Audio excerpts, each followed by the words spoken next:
1, 2, 3, come on. Come on, come on. Come on, come on.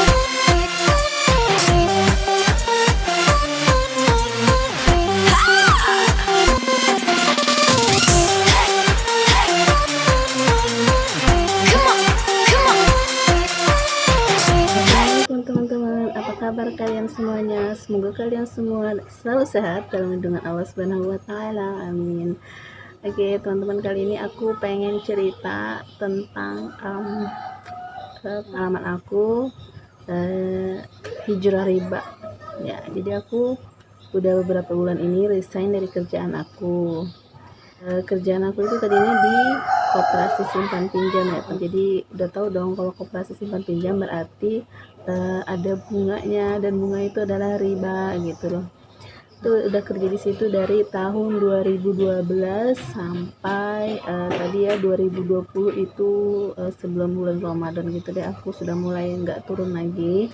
Jadi sebenarnya aku tuh udah niat untuk resign itu sudah beberapa tahun yang lalu, cuman emang susah ya mau resign itu, karena pasti kepikirannya itu kalau aku resign nanti gimana ya aku memenuhi kebutuhan hidup aku, gimana aku untuk melunasin hutang-hutang aku, gimana aku bisa memenuhi semuanya lah ya, mau apa, karena kan juga hidup sendiri ya, kemarin tuh masih single, jadi aku memenuhi semua kebutuhan aku sendiri gitu loh.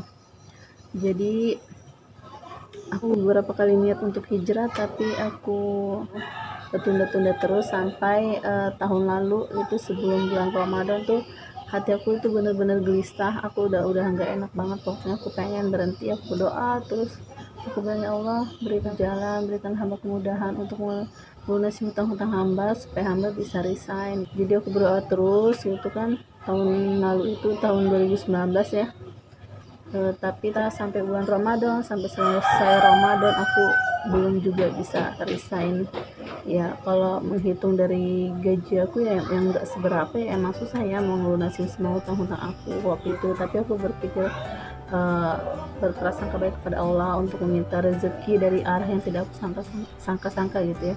Siapa tahu kan Allah ngasih aku rezeki dari arah yang tidak disangka-sangka gitu, ngarepnya sih gitu.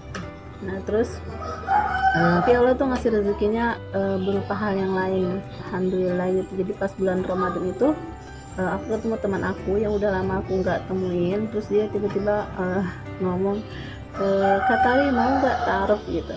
Nah terus tadinya aku hanya menanggapi nggak terlalu menanggapin gitu loh. Nah tapi ternyata pas kita ketemu lagi setelah lebaran gitu, terus dia nanya lagi, Kak Tari gimana, mau nggak taruh gitu. Terus beberapa kali kita ketemu enggak, dia nanyain, sampai akhirnya awal Agustus aku bilang, siapa sih gitu. Ya udah kenalan aja dulu deh, kita coba gitu. Ya udah coba, terus nomor aku kasihin, aku bolehin nomor aku dikasihin ke calon aku waktu itu. Terus dia ngubungin aku, kenalan gitu kan, kenalan, kasih tau nama, terus pekerjaan, tentang keluarga sedikit gitu kan. Terus dia tanya-tanya tentang aku juga tanya-tanya tentang dia. Terus dia memastikan gitu, ini serius enggak gitu kan. Terus ya udah bilang, ya udah kalau serius kamu telepon orang tua aku deh. Aku berharapnya sih orang tua aku kan yang cerita lebih banyak lagi tentang dia, karena aku malu juga kan nanya-nanya terlalu banyak gitu. Nah terus itu ya udah aku kasih nomor bapak aku, terus dia telepon bapak aku. Terus aku nggak tahu mereka ngobrol apa, tapi kemudian bapak aku telepon aku, terus dia bilang, aku kan kaget kan karena aku sebelumnya nggak ada cerita gitu kalau aku lagi kenalan sama seseorang gitu.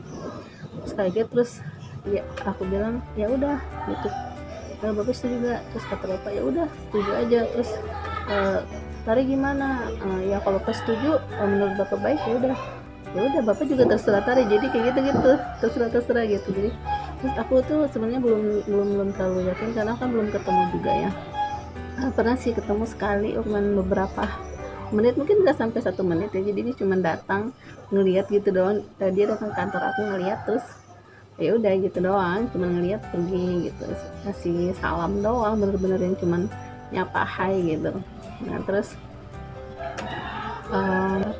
bapakku selesai nelpon, terus dia memastikan cowok itu suami aku, gimana sudah ngobrol sama bapak. Terus itu ya udah gitu, terus sekarang gantian kamu yang kenal sama keluarga aku. Terus itu entar dulu aku bilang gitu kan, kamu kenalan dulu sama keluarga aku yang ada di sini gitu. Terus ya udah, nanti malam minggu datangnya ke rumah ya. Terus malam minggu datang ke rumah, rencananya itu aku pengen kenalin ke saudara-saudara aku dulu, beneran kan ada saudara aku yang dari luar kota juga datang. Jadi ya udah kenal sama saudara-saudara aku dulu kan. Kebenaran tuh mama aku udah nggak ada, udah meninggal, jadi selain sama bapak sama saudara-saudara aku gitu. Dan bapakku kan ada di Jawa ya, bapakku tinggalnya di Jawa dan kita tinggalnya di Kalimantan gitu. Jadi ya udah, suami aku yang waktu masih cawan datang. Terus tadinya aku pikirkan datang sendiri gitu ya, ternyata dia datang sama keluarganya gitu, sama mamanya, bapaknya, saudara-saudaranya, ipar-ipar gitu. Jadi aku kaget banget. Tapi habis itu ya udah gitu, terus mereka langsung yang serius gitu ngomongin hari H-nya gitu. Aku yang kaget gitu kan. Terus ya Allah, ini cepet banget gitu kan. Tapi aku terus berdoa, minta petunjuk sama Allah, minta diberikan kekuatan kalau emang ini baik, tolong dimudahkan. Alhamdulillah ya semuanya berjalan sampai akhirnya menikah sama suamiku. Tapi walaupun diundur gitu, tadinya suami aku itu maunya bulan itu juga nikahnya, tapi karena bapakku lagi Jawa, terus baru bisa datang, nggak bisa datang buru-buru, baru bisa datangnya itu bulan depannya. Jadi ya udah gitu, akhirnya diundur ke bulan September. Tadi harusnya Agustus, suami aku mintanya bulan Agustus, jadinya September gitu. Terus ya udah gitu, kita nikah di bulan September. Dan pada saat itu aku juga bilang sama suami aku waktu mau nikah gitu, aku pengen hijrah riba, aku pengen berhenti kerja, ada nikah gitu. Terus ya udah gitu kan gitu suami.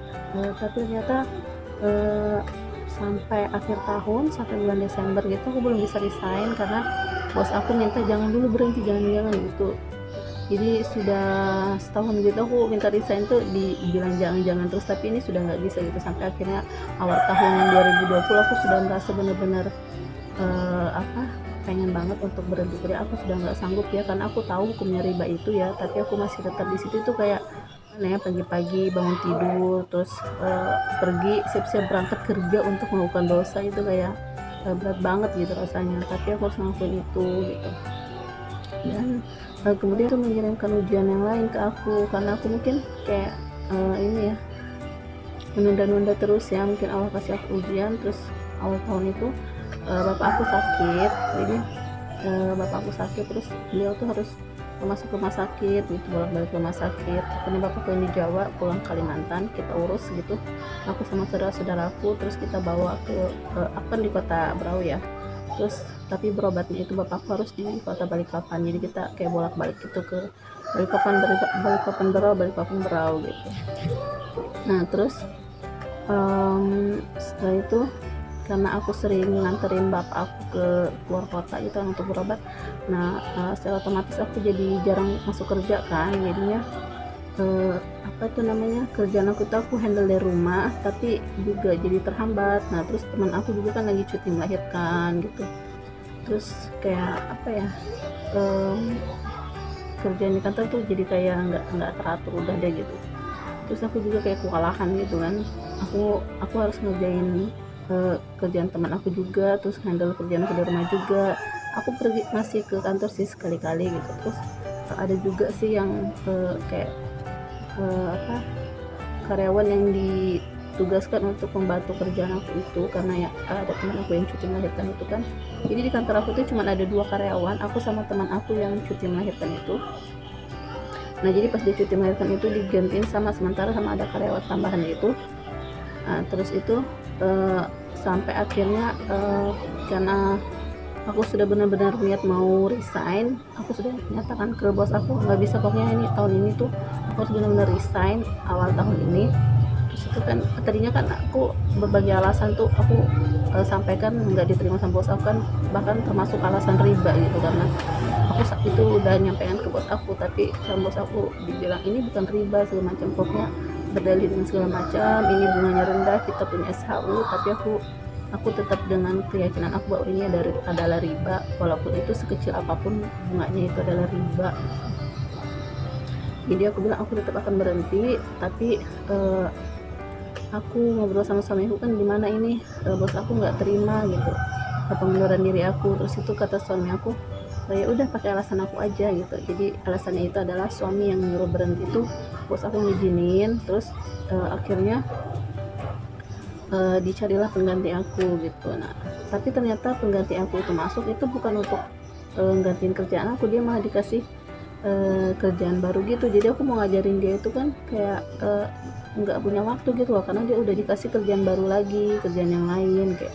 Terus aku tuh punya program-program baru, jadi dia dikasih kerjaan baru, aku juga ngerjain kerjaan aku. Terus juga aku harus bantuin kerjaan teman aku yang cuti, walaupun ada yang bantuin juga gitu, tapi kan dia cuman bantunya sebentar aja gitu, hanya pagi bantuin ngecek-ngecek apa gitu, abis itu udah gitu. Ini kerjaan tuh nggak bakalan selesai-selesai gitu. Ditambah lagi waktu itu awal-awalnya corona lagi ini ya, corona lagi merebak gitu ya, jadi ada lockdown lah segala, jadi ada PSBB. Kalau teman-teman tuh di kantor tuh pada jarang yang turun gitu, kayak karyawan baru ataupun penggantinya teman aku sampai teman aku yang melahirkan itu selesai cuti masuk lagi. Tapi kan karena kayak lockdown gitu, jadi dia jarang masuk gitu, jadi aku kadang sendirian di kantor. Nah itu aku kayak males banget deh gitu, udah kerja numpuk, pusing juga mikirin aku harus bagi waktu dengan ngurusin orang tua aku. Terus kan udah nikah gitu, aku juga harus punya waktu untuk suami aku gitu. Jadi aku pikir ya udah deh nggak usah ke kantor, karena aku anggap jadi udah gitu. Dan akhirnya terakhir itu aku ke Balikpapan itu bulan bulan Mei atau Juni lah, pokoknya habis lebaran gitu, habis lebaran tahun yang tadi 2020. Nah akhirnya tuh aku udah nggak ke kantor lagi. Jadi kayak niat aku tuh sudah aku niatkan 1 tahun akhirnya tercapai gitu, dari Ramadan 2019 dan tercapainya itu di Ramadan 2020 gitu. Jadi dan sampai sekarang tuh sebenarnya aku disuruh ke kantor karena nyelesain kerjaan-kerjaan yang dianggap masih ada Bu. Tapi aku nggak mau, karena aku bilang ini kerjaan nggak bakalan selesai, karena setiap hari kan ada kerjaan baru. Kalau aku disuruh ngerjain itu terus ya aku nggak bakalan berhenti gitu kan. Jadi udah gitu, aku kayak ada laptop gitu yang dititipin ke aku untuk aku pakai ngerjain pekerjaan aku dari rumah gitu. Udah aku kembaliin gitu. Jadi aku bener-bener udah nggak ada lagi mikirin kerjaan aku. Dan itu kayak agak lega sih sebenarnya, walaupun aku juga pikiran kasihan ya teman aku di kantor gitu, harus menghandle sisa-sisa kerjaan aku gitu yang gak bakalan habis itu gitu. Dan aku juga berdoa sama teman-teman aku, semoga Allah memudahkan hidayah untuk mereka agar mereka bisa resign juga di kerjaan mereka dan tidak lagi bersentuhan dengan riba gitu, amin. Dan itu deh teman-teman ya pengalaman aku hijrah riba. Jadi dan aku pengen ngasih tahu sesuatu ya teman-teman ya, apa sih yang membuat aku semakin yakin untuk hijrah riba. Jadi aku pernah baca begini ya tentang riba, yaitu riba itu adalah penerapan bunga atau melebihkan jumlah pinjaman saat pengembalian berdasarkan presentasi dari jumlah pinjaman pokok yang dibebankan kepada peminjam. Jadi misalnya kita pinjamkan 1 juta, terus kita harus bayar dipinjamnya 1 juta, terus kita harus bayar 100.000, jadinya lunasannya itu 1.100.000, yaitu namanya bunga gitu. Dan bunga itu adalah riba gitu, dan riba itu adalah dosa haram gitu. Dan itu tuh dosanya itu setingkat seperti kita memerangi Allah. Bayangkan aja kita ini siapa gitu, tapi kita memilih untuk memerangin sang pencipta yang menguasai alam semesta ini tuh. Itu kayak nggak mungkin lah ya, seperti yang nggak mungkin gitu. Dan dosanya riba itu yang paling ringan itu seperti kita menjinahi orang tua kita sendiri gitu. Jadi itu dosanya itu, bayangkan, itu yang paling ringan, itu seperti berzina kepada ibu kandung kita sendiri itu kan. Auzubillahi min dzalik ya teman-teman.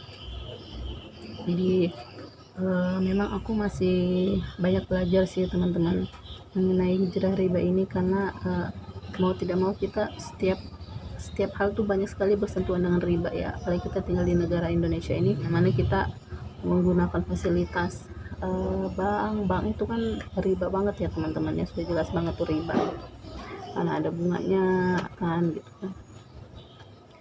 Oke teman-teman, jadi itu aja share aku tentang riba gitu. Aku bukannya mau gurui ya teman-teman, aku hanya share pengalaman aku aja bahwa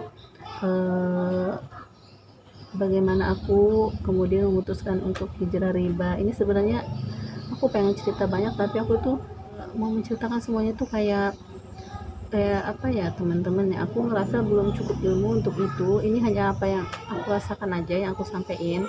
Jadi kalau teman-teman pengen tahu lebih banyak tentang riba, teman-teman bisa cari di Google atau tanya-tanya sama orang-orang yang lebih tahu gitu ya, ustadz atau ustazah gitu loh teman-teman. Oke teman-teman, itu aja sedikit cerita aku tentang keputusan aku untuk resign dari kerjaanku karena alasan ingin hijrah riba. So teman-teman, mohon maaf kalau ada kata-kataku yang salah, dan terima kasih untuk support dan dukungan kalian, dan terima kasih udah nonton video aku sampai selesai. Please subscribe and like and comment kalau ada sesuatu yang disampaikan. Terima kasih sekali lagi. Assalamualaikum warahmatullahi wabarakatuh. Makasih teman-teman sudah nonton video ini sampai selesai. Tunggu video aku selanjutnya ya. Please subscribe, like, and comment. Assalamualaikum.